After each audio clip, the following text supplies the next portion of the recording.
দীপক টিভিতে আপনাদের সবাইকে স্বাগত। জয় নৃসিংহদেব। আমরা আজকে আপনাদেরকে নৃসিংহদেবের একটি বিশেষ মন্ত্র বা স্তোত্রের কথা বলবো এবং অবশ্যই আপনাদের জন্য ডিসপ্লের মধ্যে প্রদান করব, যেটির পাঠ নৃসিংহদেবের বিশেষ কৃপা সমস্ত প্রকার ভয় ও সমস্ত প্রকার দুঃখ থেকে মুক্তি প্রদান করবে।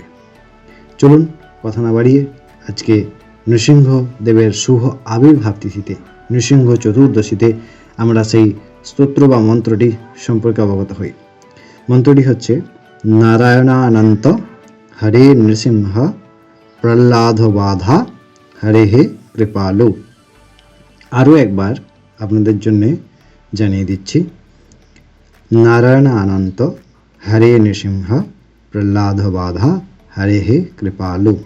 এইটা আপনারা 108 বার অথবা 8 বার পাঠ করতে পারেন এবং তুলসী ও পুষ্প নৃসিংহদেবের চরণে অর্পণ করুন।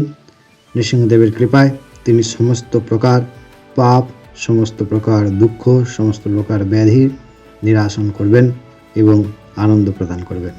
সবাই খুব ভালো থাকবেন, আমাদের সঙ্গে যুক্ত হয়ে থাকবেন। ততক্ষণ আবার পরের ভিডিওতে আপনাদের সঙ্গে দেখা হবে, কথা হবে। জয় নৃসিংহদেব।